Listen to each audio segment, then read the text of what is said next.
Hello, everyone, and welcome to Mupo and Friends. This is Hollywood. I'm here with your host, Michelle Mupo, and my beautiful co-host, Heather Hernandez. We have a very special guest on today's show. He is an author, book editor, world investigative journalist, and he also has his own publishing company called Smiling Eyes Press. And he just released a new book, My Side of the River. He's also a collaborator and has a program with Oxygen Publishing, Carolyn Flower. Please welcome Mr. Richard Tardif. Hello, Richard. Hi, thanks for having me. Hope you're all having a Hello. great Thank you. How's Canada? I forgot he's coming to us live from Canada. Good question to ask about Canada in July. Always humid and hot. We'll take that over snow. Well, happy belated Canada Day Thank too. you. Yes. So you just released a new book, My Side of the River. It's a non-Indigenous perspective on reporting in the Indigenous communities. Tell us a little bit about that. Yes, I was a journalist in a Mohawk community of Ganawagi, a reserve in Canada. And I just happened to live on the other side of the St. Lawrence River in Lachine, where Ganawagi is. So every morning I traveled for 6 years across the bridge. And I often talk to myself, what is my side of the river? Where do I belong? I'm a Canadian reporter reporting in a Native community. So I asked my question that for many, many years. So I began to take notes and asking this question, and all my stories are recorded. And when I left there in 2012, I said one day before 2020 or during 2020, I will put this book out. This book is for Canadians though, because Canadians should read this book, and Americans, because we do not know what it is about Native people, and they do not know much about Canadians or Americans as well. This is the whole scope of the book. We have to learn more about each other before we can even begin to make any movement towards non-racial approaches where we're all one unit and we all live in the same world. So this book is also for journalists. If you just cover one little story, if you're not even working on a Native reserve, you will read this book and understand what it is to report in a Native community. I called it My Side of the River because I'm hovering over that river during those years. The actual title is a Mohawk name, My Side of the Ganatera, which is my side of the river in Mohawk. That's beautiful. And you joined the Canadian Army when you were 17 years old. And is this part of what started your desire to be a journalist and just your travels you did? And I think I joined the military for two reasons. One, I wasn't getting along with my dad at the time. It seemed like a pretty good idea to join the Canadian Forces. The second reason was I was already kind of a journalist at that age. I did the old high school newspaper writing things, and I wasn't very good until I started covering sports. So go figure. So that's where I learned my trade. Joining the military was one way to actually have more than just a job. It was to go out and find things and explore things, work with more people.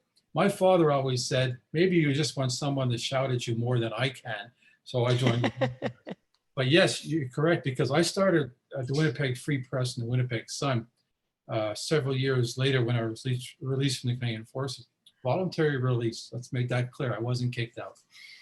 Yet I always wrote letters to the editors and I was involved in writing. In fact, I never went out at night with my buddies because I was in my room handwriting stuff before computers were around. That's how. wow.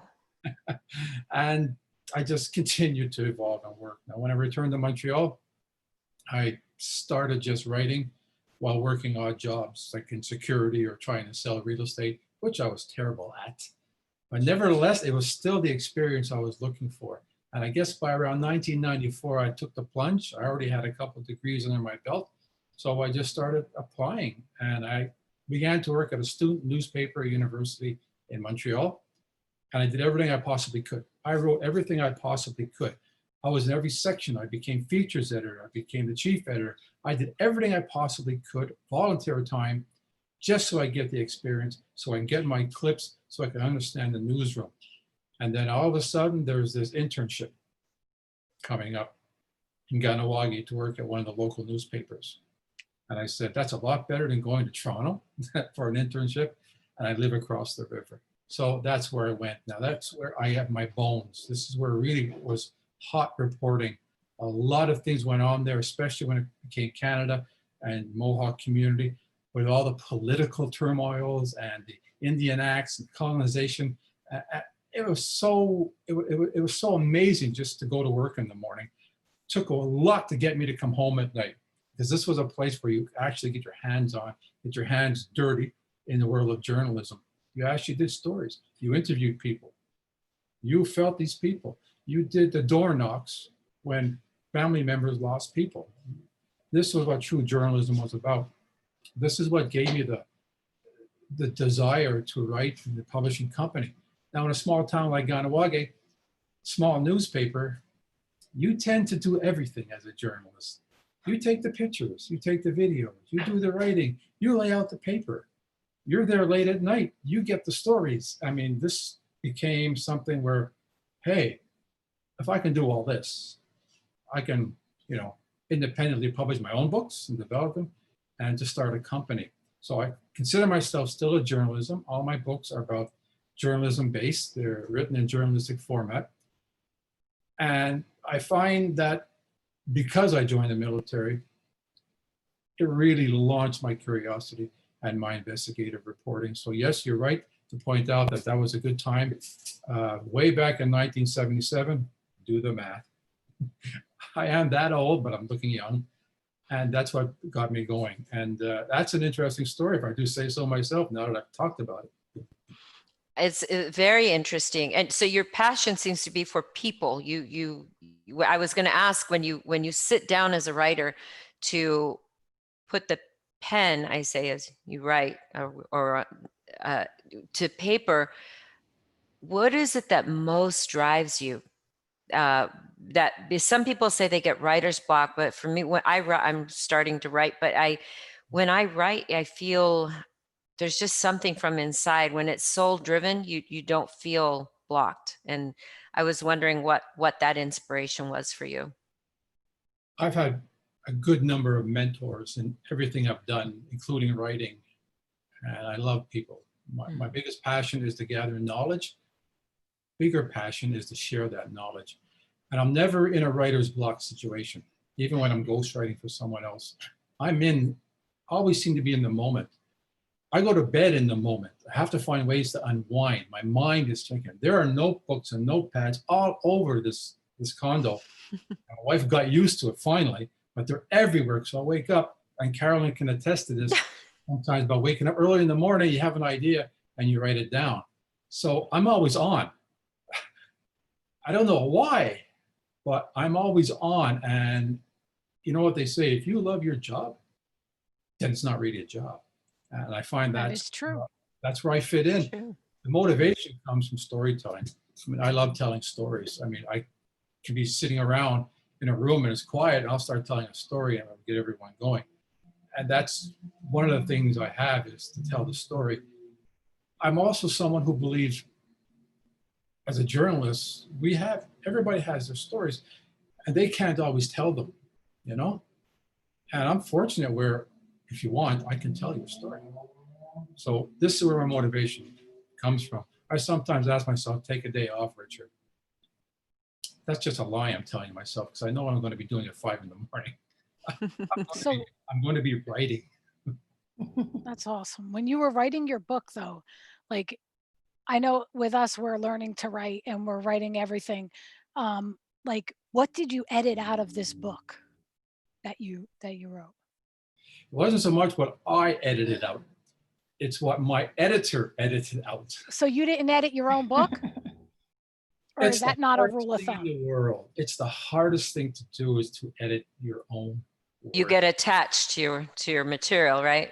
You're absolutely right. You're so involved with it, and you want it to come out. Every time I go back to the book, I start over and I'm revising and editing. I've learned not to do that anymore. But I have a great editor at Smiling Eyes Press. She does a lot of work for me on other books, but she's a detail, and she's not afraid of me. She'll tell me, nah, I ain't gonna do that. I have to hand my work over to an editor. Even some of the ghostwriting things I do for people, it's clear. It has to be edited by someone else. I cannot edit my things because, quite frankly, I think I'm doing a good job, but someone else needs to tell me, maybe we shouldn't have this whole paragraph. What? Then you read it, and then you make the sense about it. Which What is is one- what, go ahead. I was just curious how you got into writing. What is one of your earliest experiences that kind of showed you how powerful words can be? My first writing experiences was to a crush I had in high school. Oh. 14 years old. Her name was Carol. And we met on Facebook. The week after, she actually tossed away my poem that she kept for 30 years. It was a poem. It was a poem I wrote to her before I was joining the military. And I used to remember the name of it, and I can't now. Parting is such great weeping, something like this. It was called. But I realized, holy mackerel, I wrote that in about 5 minutes. What else can I write? I didn't write any more poems for her. Yet, when I went to the military, I just started writing. And just anything I saw during the day, I was able to write. That's what triggered quite a bit of my writing. Like, how did I come up with this? Then I didn't question how I came up with it. If I could do it, just write it. So that's my earliest memory. I was brokenhearted when she told me she threw away, finally, after all these years, my poem. Oh, did you I have save a any of your question. writings from the military? All of it. I have saved everything. A question they asked me at Toastmasters once for a quick speech was, if your house is burning down and your family was saved, what's the one thing you would go back for and risk your life for? Well, I've scanned everything I've ever written. It's on this computer. I would go back for everything that I've written and every note I've taken, because that's what I would go for. I've kept most everything I had, every article I've written anywhere. Thanks to my wife, who would always scan it and everything. I took over after a while. They're all there over in my on my desk at the bottom. It's I just need to keep everything, because it happens, Didn't I write this back in, I don't know when? And it's so well indexed, I can go back and have a look. And sometimes I go back and it's, boy, you really wrote that crap back there. But that's just a development. So I keep as much as I can. Definitely technology has helped. Even the handwritten stuff. And the only thing I didn't keep was the poem, because I figured, well, maybe I should just give it away. Have it an original one day, but now it's gone. I have a question. So I'm a ghostwriter with music, right? So someone would say, I write the songs, I put them on the tracks, and then people would buy them, and I would sing it the way the artist should sing it. So now describe the difference in being a ghostwriter with you. The talent comes to you, and then how do you pull it out? Well, when the talent comes to me, they come to me with an idea. The first thing I have to do is spend maybe a week with them. Not for the writing. I have to be on some sort of connection with that person. Someone brings to me a financial guru type of book with all this technical stuff. I can tell we're not going to be on the same level. So I would have to say, I can recommend this person for you. I need to be on the same level. So when I do start interviewing, because this can be one big long interview at the beginning, I need to be able to sit down, and I need to have just a little bit of control over the interview. I don't have to have much. I need to know that the person understands that if it's coming from this person, I'm the one that has to bring it through, do the research, and put it on paper, and then you have to like it, hopefully. And this is the first step I take. Once we get beyond that point, I think this is 60% of the battle when you're ghostwriting. Once you get that connection, even if it's over time, because my latest client, I ghostwrite for her book, which is coming out soon. I knew her for many years at Toastmasters Club, and we had similar things, but when she wanted to, and she wrote a first book, and when she wanted to write a second, I really didn't know her except where we were meeting for social gatherings. I had to take the time just to get her. And the second thing is, I need to know that you trust me to do this. I need to know that if I say maybe we shouldn't do this, I'm not saying it to hurt you or to put your writing down. The message has to be clear. So those are the first two important things. After that, we just start interviewing and taking notes and writing and going back and forth. It's not as if I go away, because the ghostwriter, the one I'm ghostwriting for, needs to be there. I use Google Docs all the time. Have access, go in, comment. Don't be afraid, comment to me, because the ultimate goal will be the book. I do have a kill fee in case it doesn't work out in a contract. Sometimes it might, you know, yet there's so much I can do when I'm writing. The subject material, I'm very good at a lot of things in my life. As a journalist, I covered so many things and observed so many people. It's a lot I can do, but there are things that I can't do.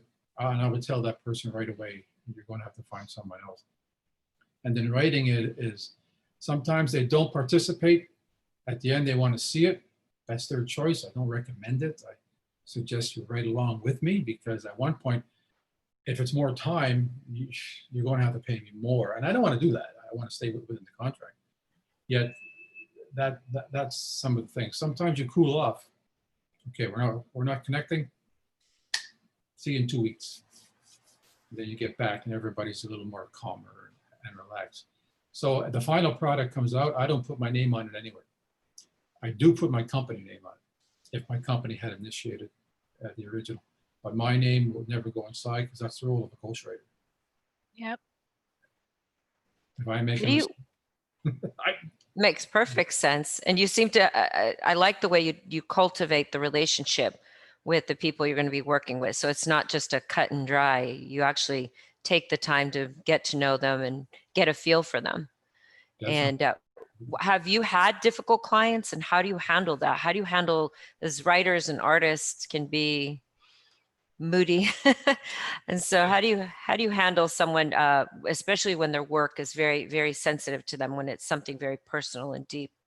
Oh yes, that's a question I can easily answer. Even once I get past that initial stage of, okay, I believe we can work together, things happen.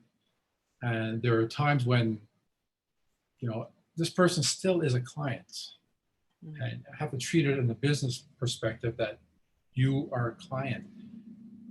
Most of the time, sometimes there's a personality thing where, listen, I have to decide, do I tell this person, listen, now we have to do this. We haven't got time. You have put us on a deadline, and we have to discuss it now. And often it works. Sometimes, well, I don't want to write the book now. Well, okay, listen, let's take 2 weeks off. It doesn't always work out. It doesn't always work out. I mean, some clients, even after the book is published, someone will point out an error on a Kindle or something, and I'll get a circle, and I'll get an email. What happened here? I said, I don't know. I didn't make the Kindle for you. Someone else did. They may have made a mistake, which happens. So you get those type of clients who have doubts. You get those type of clients that, I want this book done in 6 months. You do it, take care, come back to me. Can't work. It won't work. I took that on early in my career. That was hell. The book never came out. I mean, I didn't get my full pay for it, which was fine, because the book never came out. So that's the conflict. Some people say, well, you're not who I thought it'd be. That's fine. That's fine. That's fine, because if I'm working and you got no confidence in me, I'd rather find another client or design a book for someone, or, you know, write some articles or cultivate my other clients for my books. So I just have to understand the situation, and if I can't be of use, then I can't be of use. It's not going to happen. How long does it take to edit a book? It's kind of a vague question, because it depends on the size of a book, the page size. count, the amount of work to be done. There are some times where you do a manuscript assessment of what needs to be done. Does it just need a proofread, which is a surface and a wash sort of thing, a massage of the, or we need some sections rewriting, which now becomes editing, or this book needs a rewrite. Yeah. Rewrites, I have to turn back after the assessment and say, you need to go write. So it can go from anything to someone going back and rewriting or editing, or not even coming back to me. A rewrite can be a long time. It can be, because I don't usually do the rewrites. It's usually done by my editor and my proofreader. Right. depending on the book as well. We just had a book about abusive relationship, and I was not unable to get some of the sense of it. So Dunya, who's my editor, she had the same experiences as this woman writing the book for. You know, it goes over to you, and you can massage it and look at it and do the rewrite. Most edits, if I'm helping with the book, shouldn't take long because I don't usually have rewrites. But a fresh manuscript can be a lot of time. And going back to the question of getting along with clients, some clients think their work is gold. I used to think like that, but I was told, no, it's not gold. It's kind of like, still got to dig for the gold somewhere up there in Alaska. So that's a question. If I get a good manuscript, I like to do it as fast as I can, but not losing the quality of it. Yeah, it takes the quality over the time.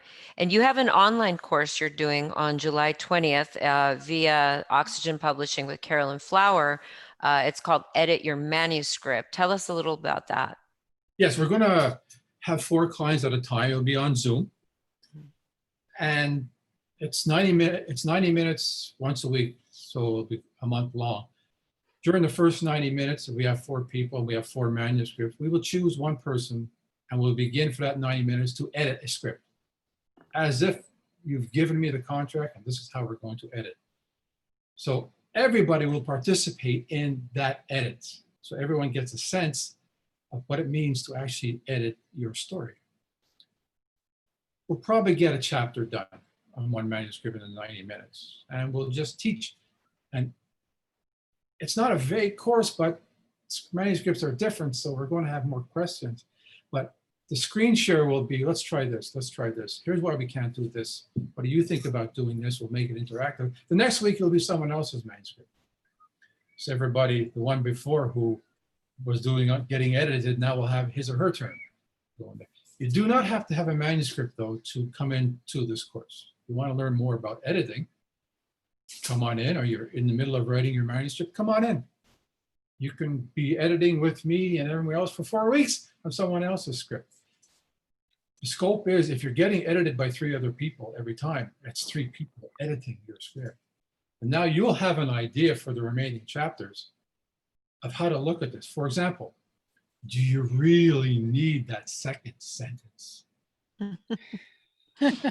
Yes. That reminds me of the Yes. movie industry when they go to rewrite the script and the writer doesn't want to take that line out. Do you really need it? And do you need to use the word very, very often? It's either often or not. Very, very, those overstatements. A lot of people, to emphasize it, well, I really, really wanted this. That's just 2 words you don't need. If you have 500 of those words, we take them out, and you're 500 words less. Do you ever take out a word and then put another word in? Words like that, yes.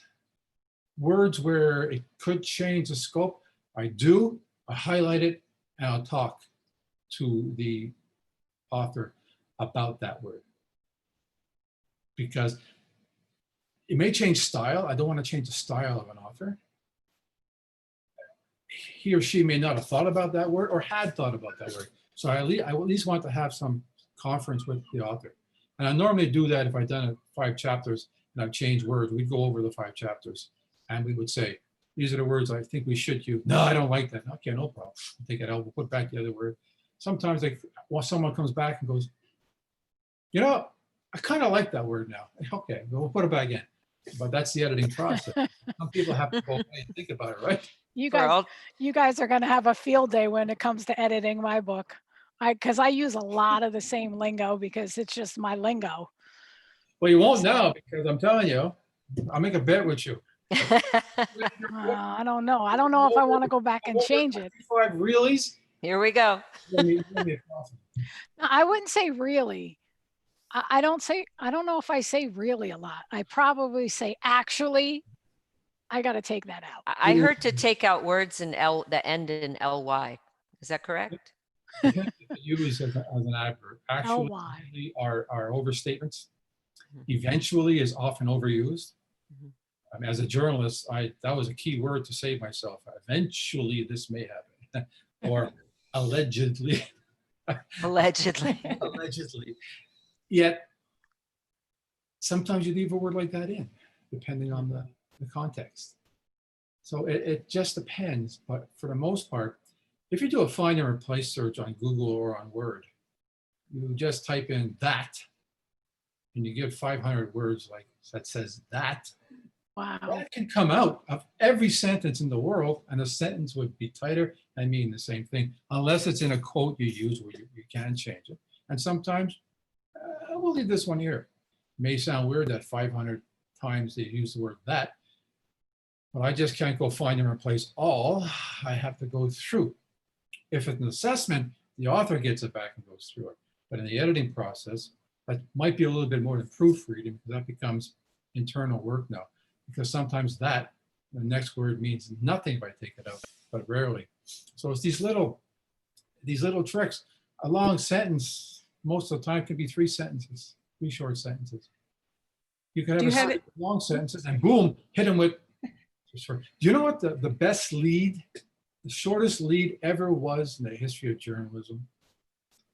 When Richard Nixon admitted what he did in Watergate, the lead of the reporter in the story was, "He did it." 3 words. They teach us in journalism school, 20 words is good. This guy had 3 words. That's what I call that the Nixon power did of it all words. right. Yeah, absolutely. So it's all about just looking at these things. If you start a set, ending with a preposition, everybody loves to do it, ending with the word it. Well, it doesn't refer to what was in the subject. Or starting a sentence with this. But if your sentence before had 2 subjects, what are you referring to? Subject 1 or subject 2? So this is because of. What is this because of? Because of A or B? These little things that confuse the reader needs to be pulled out. Now, if it's only 1 subject, this is, well, we're good, we're fine. Of course, you can change that sentence, take out the word this, because I do not like that word, this. I begrudgingly leave that word in. So that's the process, and no script is the same. No author is the same. As Carolyn is fond of saying, your story is your story for a reason, because you write in your style and you have your own story to tell. Do you have any unfinished books sitting around waiting for you to get some inspiration? For me, my book? Oh, I have Yes. this great novel going.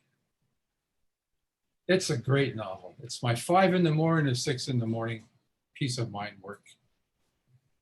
It's right now at about 70,000 words. And Wow.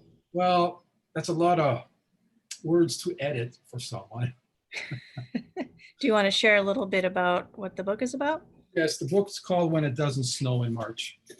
This is a story. It's true. It's about my 4 friends. Yet one year we had a young boy disappear in our school. Never, still to this day, do not know.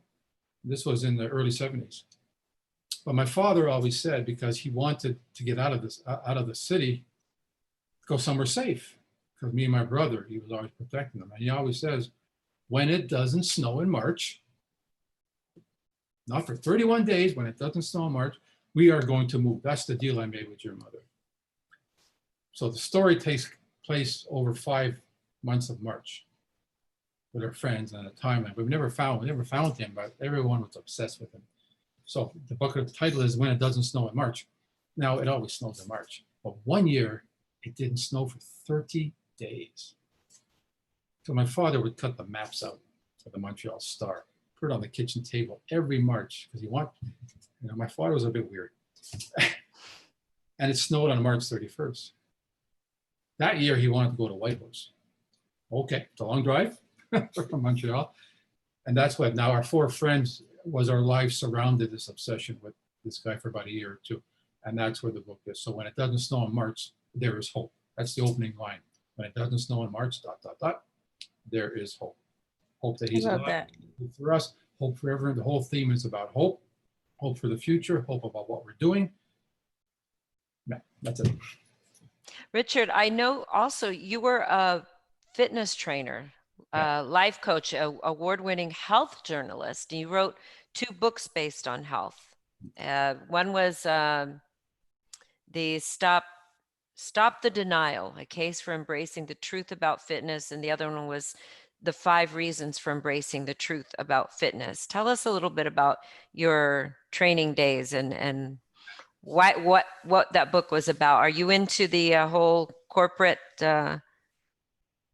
like the food babe? She does a lot of stuff finding out like the people that the ingredients they're putting in and kind of putting that out there for people to be aware. Well, the food babe, and there are many other people like her who are doing that. So Mhm. well, I don't often get into that, although the recipes they have are astounding, and I always use them. I was also a health reporter during that time in Ganawagi, and I had gained so much weight. Like my before-after pictures, just people look at me and go, "No, can't be." But I was athletic growing up, and I was always in shape. But you get tired and you work. Journalists are not going out much; they're on the phone. And it turned out, and you gain a lot of weight. So in 2015, I decided I'm going to go back and get in shape. And the trainer was great in the gym, but he wasn't good when it came to what the heck you got to eat. Because, you know, you can't lose weight in the gym. You have to lose it by the food, or the quality food you take in. And he was giving me heck all the time about I wasn't losing any weight. Well, you got me on 50% carbs. Maybe there's something there. No. I said, you know what? I'm writing a book. And I'm going to find out that none of this is true. And I changed my carbs to 15% and the rest fat and protein. So I started writing the book. Right? Stop denying. I kept telling myself, stop denying. There's got to be reasons why we are gaining so much weight. 33% of the globe is considered obese. 50% is considered overweight and obese. Imagine that wasn't so in the 70s. What happened in the 70s was researchers decided, oh, the heart attacks happening. Right. Fat was making you fat, making your cholesterol go up. So the companies decided, that's a good idea. I make sugar. Let's lobby for sugar. And they did. Big sugar industry. Sugar industry has been around for 300 years. It's amazing. They're like the tobacco industry was years ago today. So corporate got involved, government got involved, but let's eat less fat, less meat, which is what we were doing for 100 years. That changed everything, the food guidelines, and people started gaining weight and having more heart attacks because cigarettes was what were killing people back in the 50s, 60s, and 70s, giving people heart attacks, not fat. That was only recently pulled out of the fire by journalists like Gary Taubes and Robert Lustig, all these guys who, look, the research was wrong, we were conned. Carbs kill. And that's what I told my trainer, carbs kill, and I'm going to write a book. And he said, no, I forbid you to change that. Well, then you're fired. So I'm not going to be. And I started losing. In 3 months, I stayed at 305 pounds with this guy. Well, he was killing me in the gym, and I loved it. I loved to train. I learned things, but I wasn't losing weight.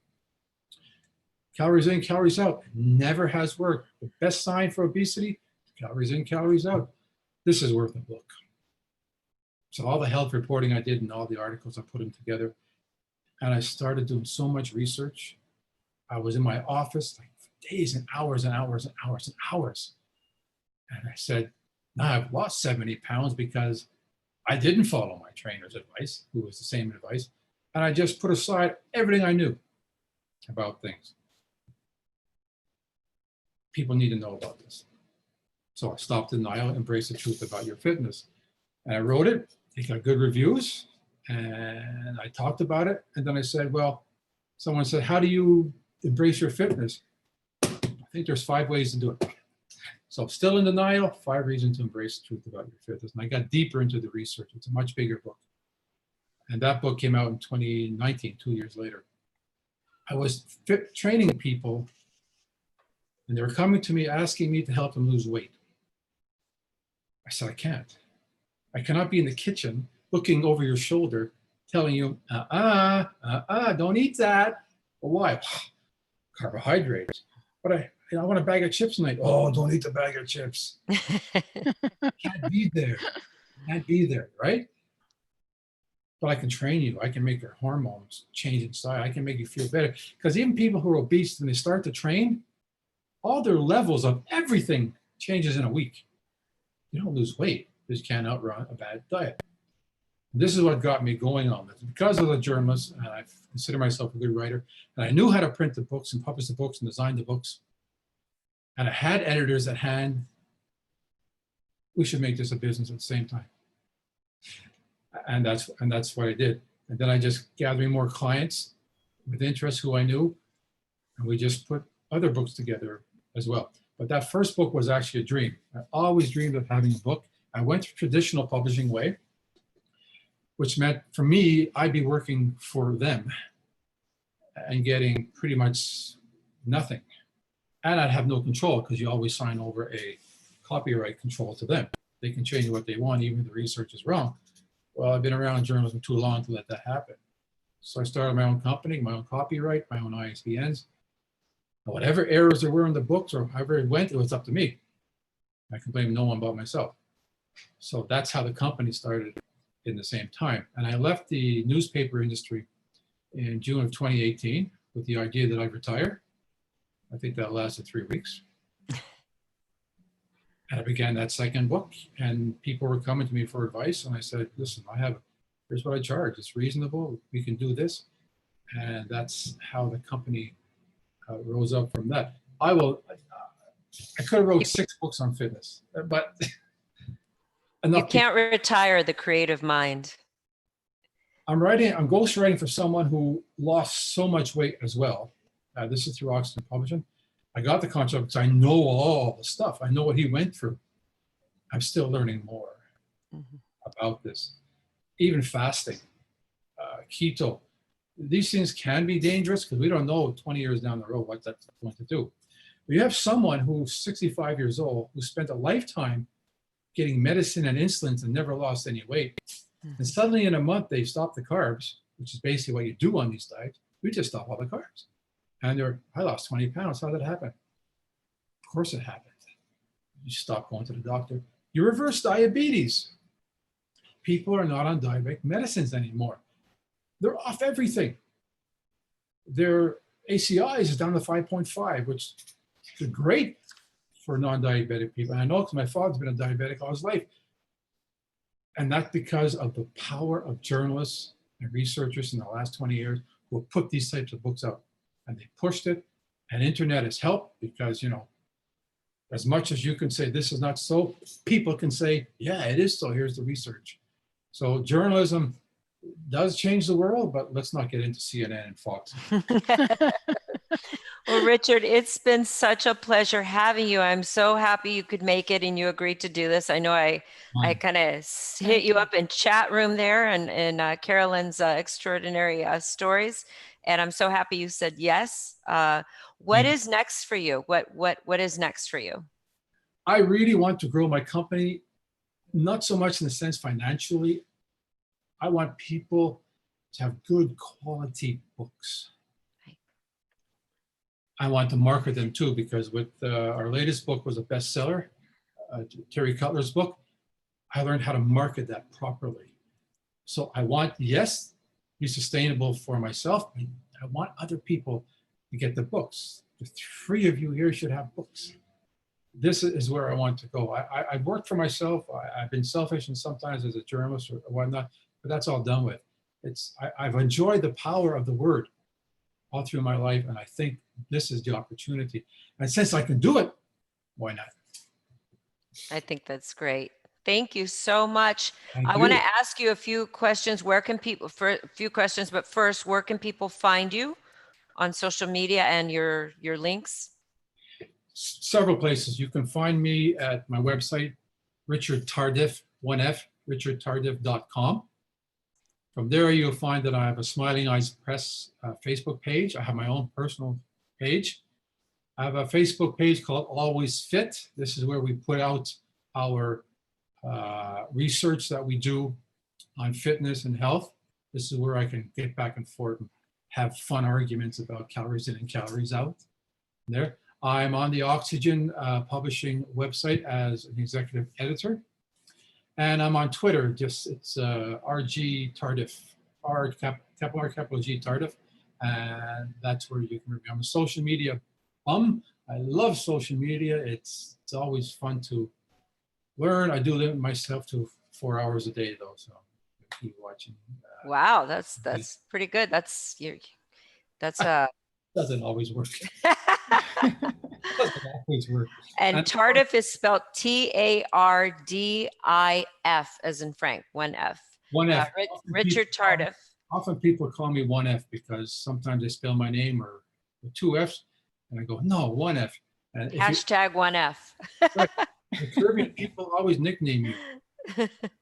So they say, okay, so you're going to be called 1F. So I could relate. So Richard, I have a couple questions.